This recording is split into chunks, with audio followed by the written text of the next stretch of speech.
Now here's something I'm excited to see getting more affordable: noise canceling headphones. Howdy guys, Ponchato here, and today we're going to be taking a look at the Dyplay Urban Traveler Bluetooth headphones with active noise cancellation. And thanks to Dyplay for providing this pair for review. At only about $65 US, does the noise cancellation work, or is it just a gimmick?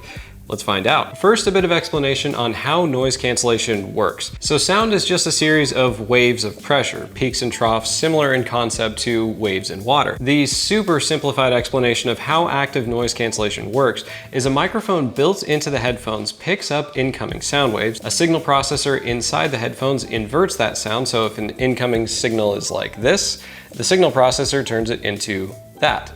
And that inverted sound is then played through the headphones at nearly the same time as the original sound. When you add the original and inverted sound waves together, you end up with the waves canceling each other out, giving you peace and quiet. Now, in the real world, microphones and signal processors aren't perfect, so sound can't be 100% zeroed out, but we can get pretty close. And we'll take a look at how these perform later in the video. But first, let's take a look at what's included. Inside the box is a zippered hardshell carrying case with everything held inside that. The headphones fit on the right side of the case with a foam cutout to prevent them from moving around. On the left is a 5-foot long 3.5mm cable, a USB charging cable, and the illustrated easy to read instruction. Now let's talk sound performance. It has 40mm drivers and a closed back, so it has very good bass performance. The highs are a little understated, but still clear, and the mids come through perfectly. Overall, I'd call audio quality a 7 out of 10. High-end studio monitors are going to have a better frequency response, but those will be larger, less portable, and significantly more expensive. Plus, not all of the features included with these. For cases like commuting, flying, or just being in a noisy office, these are great.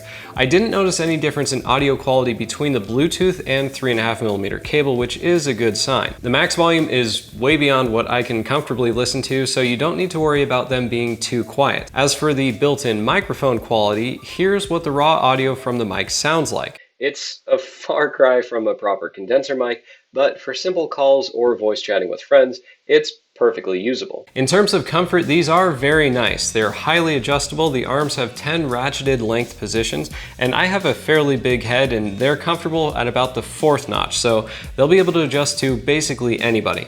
The ear pads are a soft, flexible, pleather-like material. They can get a little bit warm, but not any more than most other headphones. The ear cups swivel about 90 degrees and can fold in to make it more compact, but I would be worried to put them directly in a backpack like this because the hinge doesn't feel all that beefy. Now, being wireless, battery life is a factor.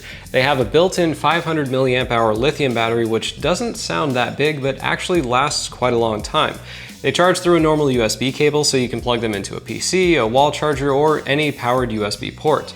I first tested battery life with the noise cancellation on and playing music at what I'd consider a comfortable volume over Bluetooth, and the battery lasted just over 12 hours. So for anything shorter than the longest international flights, you'll have plenty of battery life on Bluetooth. I also tested the battery life playing music through the 3.5mm jack with noise cancellation on, so Bluetooth being off, meaning the only power draw was the noise cancellation process. And they lasted just under 30 hours. That's a pretty long time between charges if you're leaving them plugged in. A lot of Bluetooth devices have awful pairing sounds or voices, but fortunately, these don't.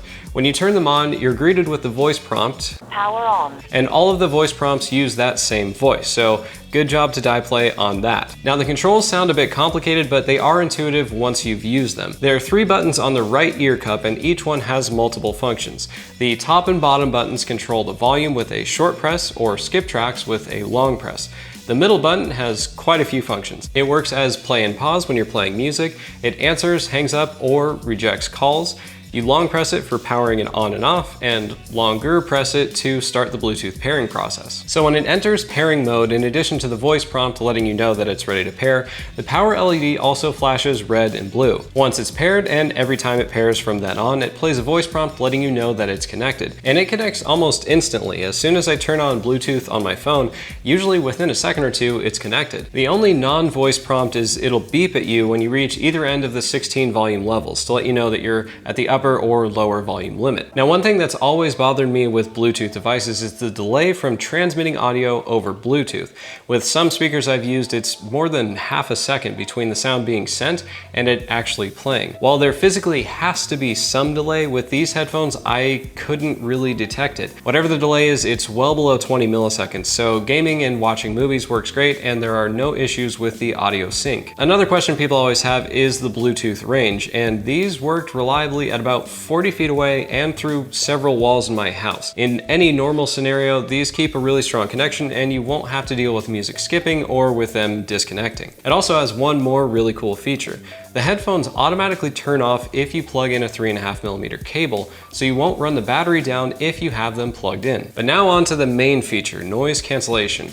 The active noise cancellation, which they abbreviate ANC, is toggled with a slider switch on the left ear cup. You flip the switch and it takes about half a second to turn on, and then you'll hear an immediately noticeable difference from the outside sound. And because it's controlled with its own switch, separate from the Bluetooth power, you can use noise cancellation while they're plugged in with a 3.5mm cable. Now, I figured there's no better way to demonstrate the noise cancellation than by directly recording an outside sound with a mic and then also record it with it sealed inside the ear cup.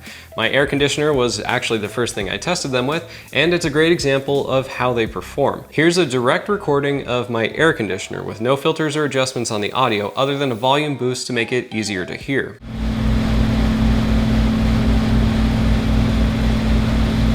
And here's what it sounds like inside the headphones with noise cancellation on and with the same volume boost as in the first recording.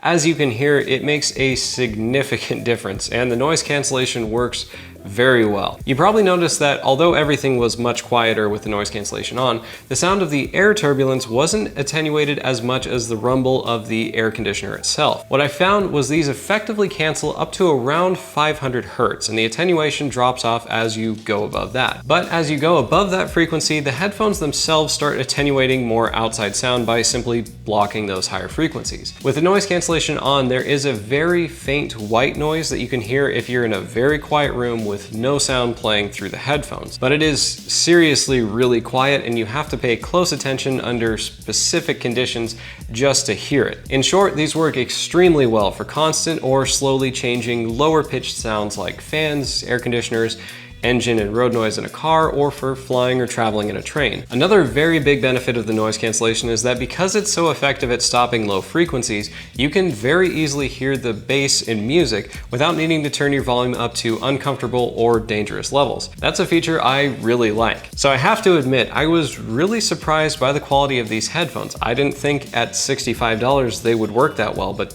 they work extremely well.